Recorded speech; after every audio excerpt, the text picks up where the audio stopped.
Alors, nous sommes aujourd'hui le samedi 15 août 2015 et je viens vous témoigner ici encore d'une anecdote vécue, d'une expérience vécue il n'y a pas si longtemps, hein, juste cette semaine. Pour tous ceux-là encore que ça peut aider et encourager. Il y a en effet des années que je vous témoigne que tous les problèmes que nous rencontrons dans la vie sont provoqués par le diable qui cherche toujours un moyen d'embêter tous les membres de l'humanité. À plus forte raison quand il s'agit des membres véritables de l'Église et du corps de Christ. Alors là, c'est encore pire. Il s'acharne sur les enfants de Dieu, nous le savons. Mais grâce et gloire sont rendues à Dieu qui nous délivre toujours de toutes ces œuvres et entreprises destructrices et de tout ce qu'il fait de néfaste, nocif, négatif et destructeur. Et toute la gloire en revient à Dieu, à Jésus, à son Saint-Esprit qui, comme je viens de le dire, nous en délivre toujours. Et dès que j'en parle, je pense toujours à ce passage du psaume 34, versets 5 à 20, qui vient bien nous confirmer le sens de mon propos ici. Et donc, je tenais à rendre grâce et gloire à Dieu parce que justement, cette semaine encore, le Seigneur m'a délivré de bien des coups bas que l'ennemi m'a fait et de pièges qu'il me tendait, comme il le fait toujours pour chacun de nous. Mais, et puis je rappelle pour ceux qui auraient un doute sur la question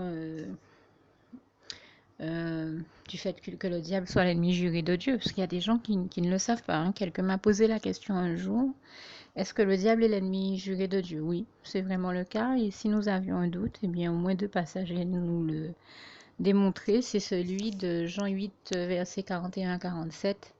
Et vous avez aussi le passage de Jean 10, versets 10 à 11, où le Seigneur Jésus nous avertit de qui il est, de ce qu'il est venu faire et de comment il agit. Je vous invite vraiment à lire ces passages. Mais grâce et gloire sont rendues à Dieu aussi, qui nous dit au moins deux choses très importantes. En Jean 8, verset 32, vous connaîtrez la vérité vous affranchira. Jean 8, verset 36, si donc le Fils Jésus-Christ, bien entendu, le Fils de Dieu, vous a affranchi, c'est que vous êtes réellement libre. Et grâce et gloire sont rendues à Dieu, à Jésus, à son Saint-Esprit, qui nous délivre toujours de tout ce dont nous avons besoin de l'être, comme je le disais, et en particulier du diable et de toutes ses mauvaises œuvres. Et un dernier passage, pour le moment en tout cas, vient réchauffer nos cœurs sur cette question et nous démontrer que Dieu, qui a toujours été l'éternel vainqueur du diable, continuera toujours éternellement et d'éternité en éternité à l'être. C'est le passage de Romains 16, verset 20. D'autant que, comme il est écrit en 1 Jean 4, verset 4, celui qui vit en nous, Dieu, est plus grand que celui qui vit dans le monde. L'ennemi, le diable, qui est vaincu, qui est déchu, et toute la gloire revient à Dieu, à Jésus, à son Saint-Esprit, à l'Éternel, notre merveilleux Dieu d'amour, qui est l'éternel vainqueur du diable, et toute la gloire lui en revienne encore une fois. Alors justement, ce que j'ai vécu cette semaine, ça a été que, enfin depuis quelque temps, j'avais tellement de travail engagé, je travaille sur plusieurs projets à la fois. Et j'avais en plus d'autres démarches administratives à faire. Donc je devais gérer à la fois le travail que je faisais sur les projets sur lesquels je suis engagée et, mes démarches administratives que l'ennemi l'ayant vu a décidé de me tendre un piège. Parce que dans tout ce que j'avais à gérer, j'ai bien vu que j'ai reçu du courrier provenant du Pôle emploi, mais je l'ai rajouté à ma pile de courrier à ouvrir urgemment, mais j'avais pas encore eu le temps de l'ouvrir, puisque il fallait que je termine vraiment tout ce sur quoi j'étais en train de travailler. Et je suis quelqu'un, j'aime beaucoup travailler tant que je suis inspirée, parce que si l'inspiration s'en va, c'est problématique. Alors que le courrier, je me disais, de toute manière, je sais que je vais toujours l'ouvrir, qu'il est là, lui, il partira pas. Mais l'inspiration peut s'en aller. Donc, je choisis de travailler sous l'inspiration du Saint-Esprit avant tout, tant que je suis inspirée. Et donc, entre-temps, donc je me suis mise à mon travail et j'ai pas eu le temps d'ouvrir mon courrier. Mais le dimanche matin est arrivé, je peux même préciser que c'était dimanche dernier. Et j'ai regardé l'une des émissions chrétiennes où le Seigneur a l'habitude de me parler puissamment et de me bénir puissamment. Et l'ennemi le sait, puisqu'il sait très bien que je fais toujours tout pour ne rater aucune de ces émissions. Et combien de fois je vous ai témoigné qu'il est celui qui va jusqu'à, pour nous créer des problèmes, faire semblant, enfin, il va jusqu'à imiter Dieu. Quand il a analysé et compris la manière dont Dieu nous parle, comme il est tout, c'est un macaque, comme j'ai l'habitude de le dire, donc il ne sait faire que des macaqueries, c'est un singe. Donc sa spécialité, c'est de singer Dieu. Et il se met à, des fois, essayer de singer Dieu, de copier Dieu et de nous faire croire que... Il copie sa manière de nous parler et il essaie de nous faire croire que c'est Dieu qui est en train de nous parler alors que c'est lui. Et dans sa perversion, il le fait très souvent à travers des pasteurs, en se disant que si il essaie de nous égarer de cette manière-là à travers les pasteurs, eh bien, nous, brebis, on va forcément le croire, puisqu'on aura le réflexe de croire les pasteurs. Et ça, c'est un écueil, il y a un piège de l'ennemi dans lequel il ne faut surtout pas tomber, puisque le Seigneur Jésus nous a appris à garder les yeux fixés sur lui, Jésus-Christ, lui le seul vrai et bon pasteur, comme il est écrit en Jean 10, verset 10 à 11, enfin plus précisément le verset 11. Soyons clairs, quand je dis ça, ça ne signifie pas que les pasteurs que Dieu a disposés dans nos vies ne soient pas de bons conseils. Bien au contraire, il s'agit d'écouter tous les bons conseils qu'il nous donne, que Dieu nous donne à travers ses pasteurs, mais avant tout de n'écouter et de ne faire que ce que Dieu veut. C'est-à-dire, par exemple, écouter les conseils d'un pasteur quand Dieu nous donne bien la confirmation qu'il agrée ce conseil ou la direction qu'il nous a donnée à travers le pasteur. Mais si Dieu nous montre autre chose, ou si Dieu nous fait comprendre ou analyser que c'était l'ennemi qui essayait de nous donner un ordre à travers un pasteur ou quelqu'un d'autre, bien entendu, nous n'avons pas à obéir à l'ennemi, mais toujours à Dieu et à Dieu seul. Et donc, comme par le passé, ça m'était arrivé que je me sois aussi retrouvée dans une autre situation où bon, de toute manière, j'étais hors du département. Mais j'avais tellement de choses à gérer là où j'étais que j'avais eu un souci administratif. Et le Seigneur m'en avait averti, même à distance, pour me faire savoir que en entrant, il fallait que je réussisse à gérer. Et je l'en remercie et l'en glorifie encore ici. Et comme l'ennemi a compris que c'était ça qui s'est passé, il s'est dit qu'il va singer Dieu et faire comme si Dieu m'avertit que, bon, ben, j'ai pas encore pu ouvrir mon courrier, mais qu'il m'avertit que j'ai un problème administratif à aller régler. Et là, il a utilisé l'un des pasteurs qui parlait dans l'émission pour me dire oui, tu as reçu un courrier que tu n'as pas encore eu le temps d'ouvrir, mais en fait, on t'a précisé dans ce courrier que la situation est grave et qu'on a même dû te radier. Juste pour me faire croire qu'à la NPE, enfin, ou qu'au Pôle emploi, on m'a radié et que la situation est grave. Je me suis dit, mais quelle situation grave? J'ai aucun problème. Je me suis dit, mais de quoi il parle? Je me suis dit, tiens, c'est bizarre, ça m'étonnerait que ce soit le Seigneur. Je me suis dit, mais c'est quoi ce truc? Et mais bon, j'avais tellement de boulot et il faisait ça justement pour que je me déconcentre de mon travail, que j'arrête mon travail et que je me précipite, que je me mette à rentrer dans des questions administratives, alors que je savais qu'il fallait que je reste concentrée sur mon travail et que je termine parce que j'avais un temps restreint pour le terminer, d'autant que j'étais en jeûne et que c'est un travail qui ne pouvait se faire qu'en jeûne. Mais son but, le sachant, comme il sait que ce travail-là, je ne peux le faire que quand je suis en jeûne, son but était de me dévier du travail que j'avais à faire pour le Seigneur, que je me concentre sur des questions administratives et que je ne fasse pas, que je n'accomplisse pas ma mission et que je me retrouve à tomber dans son piège et dans l'écueil de me prendre le chou sur des questions administratives plutôt que de me laisser inspirer par le Saint-Esprit pour aller jusqu'au bout de mon travail. Mais je rends grâce et gloire à Dieu qui m'a mis à cœur de continuer mon travail en me disant que de toute manière, même si je voulais aller régler la situation, on était dimanche, c'était de toute manière pas possible et qu'il fallait de toute manière attendre, etc. etc. Et puis, le Seigneur m'a vraiment envoyé ses rayons de lumière, son esprit de lucidité et de discernement, et je l'en remercie et l'en glorifie encore ici. C'est d'ailleurs pourquoi J'aime tellement ce passage du psaume 36, verset 10, qui dit substantiellement, encore une fois, je le dis à ma manière, regardez comme tous les passages que j'ai cités sont textuellement écrits dans vos Bibles. Mais le psaume 36, verset 10, je le dis comme il est gravé sur mon cœur, c'est par ta lumière, Seigneur Jésus, que nous voyons la lumière. Et donc je remercie le Seigneur Jésus qui m'a envoyé ces lumières, son esprit de lucidité et de discernement, et qui m'a fait me dire de toute manière, s'il y a un souci, si on m'a réellement radié, ça sert à rien que je cours en effet un dimanche pour essayer de régler la situation. Bon, je vois pas en quoi on aurait pu me radier, j'ai pas de problème, mais s'il y a un problème et que je l'ignore, c'est pas encore aujourd'hui dimanche que je vais pouvoir le régler. Donc ça me sert à rien de chercher à appeler, il vaut mieux que je reste concentrée sur ce que j'ai à faire. Et n'importe comment, si il est vraiment question que je les appelle, ne serait-ce que pour pointer ce que je comptais faire, si ça devrait me... Ils ont un système automatique quand à partir d'une certaine date, disons vers le 11, le 12, vous n'appelez pas si vous n'avez pas pointé, on vous rappelle que vous avez votre pointage à faire. Et donc je me suis dit, ouais, j'aurais eu le réflexe de pointer déjà depuis beaucoup plus tôt, j'y pensais depuis beaucoup plus tôt, mais je me suis dit, mais si je suis, en fait, comme il essayait de me faire croire que j'étais radiée, je me disais, je veux pointer, mais si, et c'est ça qu'il a cherché à faire, si je pointe et qu'on m'a radié, mais ça sert à rien. Donc, il a essayé de m'amener au découragement et il est toujours en train de faire ça à l'ennemi. Tout faire pour nous décourager, nous amener à ne pas faire précisément ce que nous devons faire pour essayer de nous faire passer à côté du but ou de l'objectif que Dieu nous a fait fixer.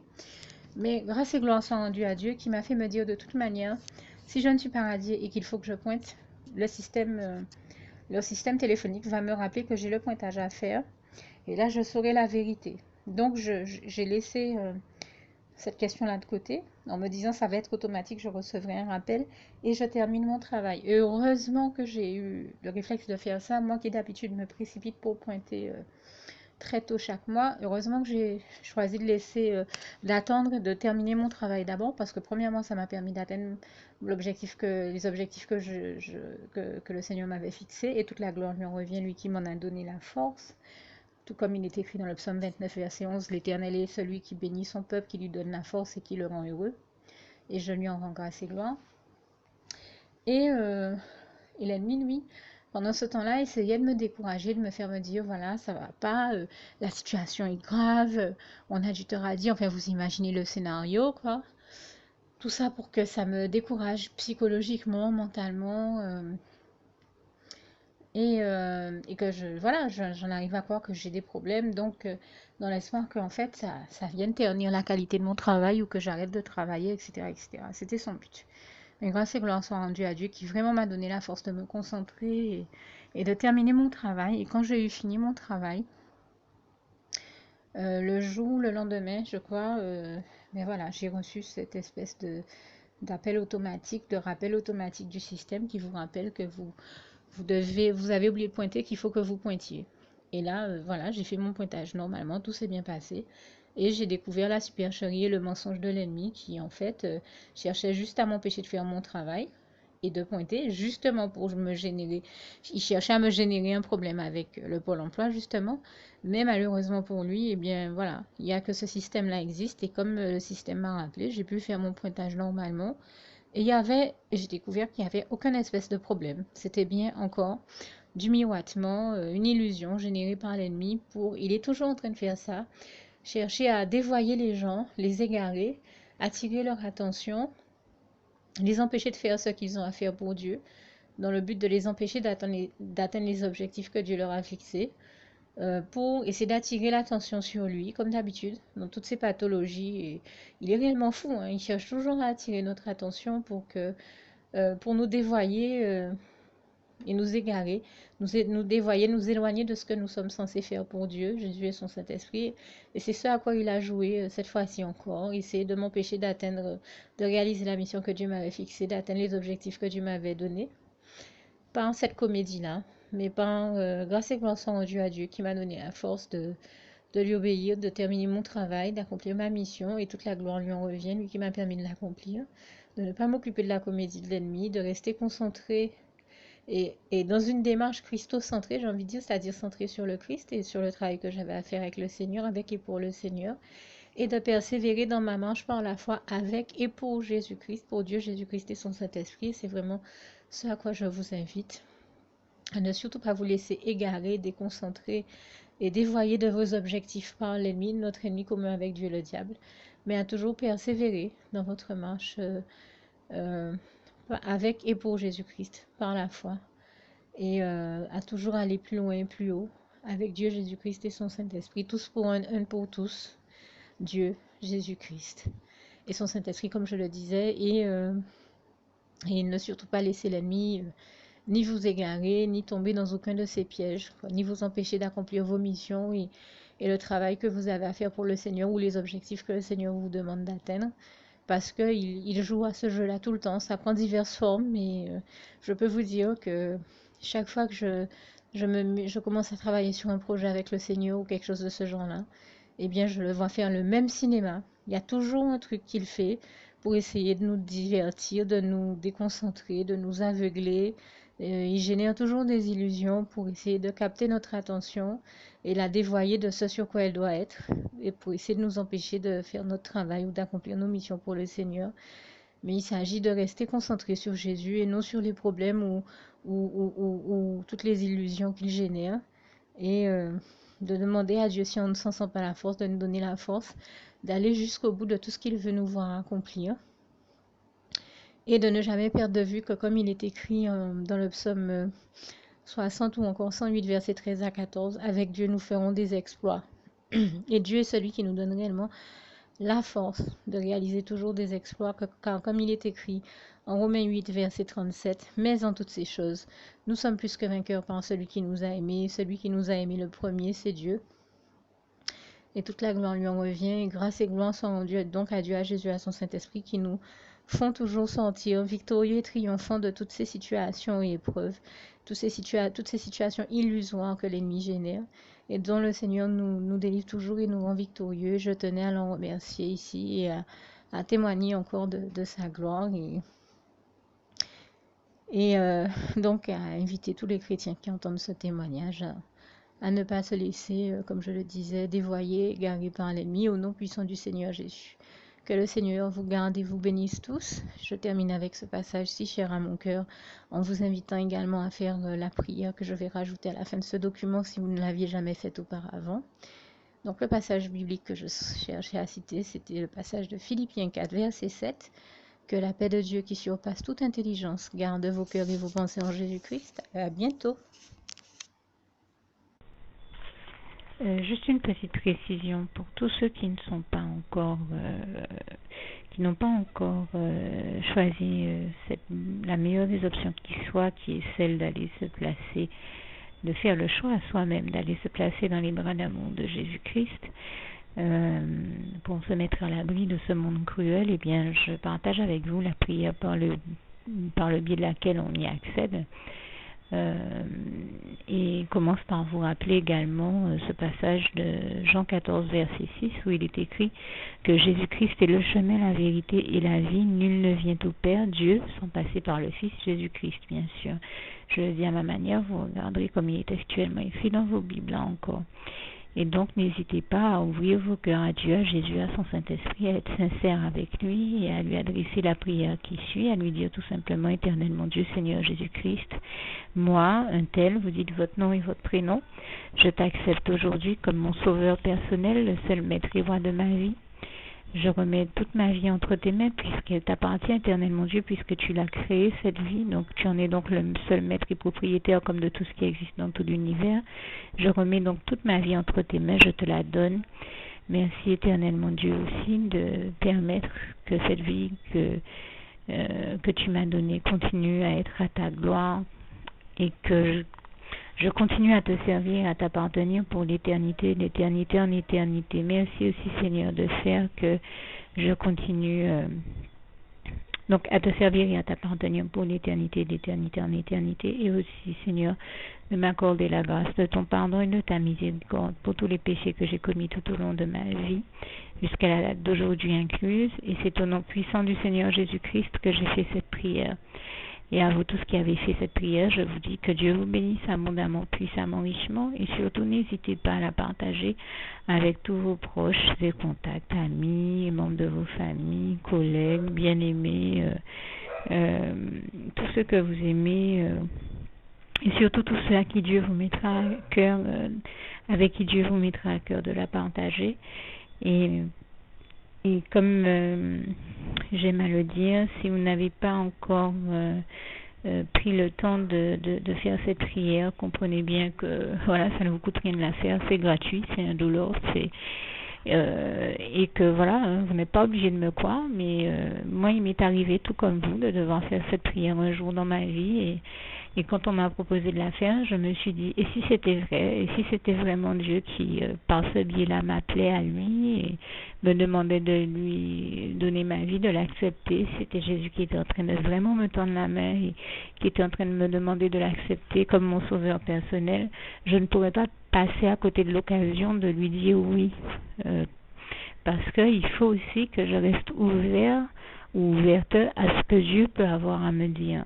Il faut que je garde mon cœur et mon intellect ouvert à ce que Dieu peut avoir à me dire. Donc je me suis dit, je ne peux pas courir le risque de passer à côté de mon éternité, de passer à côté des meilleures choses de la vie, surtout si le maître et créateur de la vie m'appelle et cherche à me sauver. Pour être sauvé, il faut bien que je lui dise oui, que je souhaite qu'il me sauve. Oui, Seigneur Jésus-Christ, je t'accepte comme mon sauveur personnel. Et c'est le sens de cette prière. Et comme je dis, elle ne nous coûte rien à faire. Et puis surtout, moi je vous dis, du jour où je l'ai faite, j'ai vu Jésus changer ma vie en mieux sur tous les plans. Et donc je crois que ça ne vous coûtera rien, ça ne vous coûte rien vous non plus de la faire et puis d'expérimenter, de regarder comment les choses vont se dérouler dans votre vie, de regarder Jésus changer votre vie en mieux, à vous aussi. Et voilà, d'en faire l'expérience. Et pour en faire l'expérience, il faut commencer par faire cette prière. Donc si vous ne l'avez pas encore dite, réembobinez tout simplement cette vidéo ou ce document si vous préférez, réécoutez-le et dites avec moi la prière que vous m'avez entendu mentionner. Et n'oubliez surtout jamais que tout est possible à celui qui croit en Dieu, en Jésus-Christ et en son Saint-Esprit, comme il est écrit en Marc 9, verset 23, et que tout est possible à Dieu, comme il est écrit en Marc 10, verset 27. Que Dieu vous bénisse donc et à bientôt.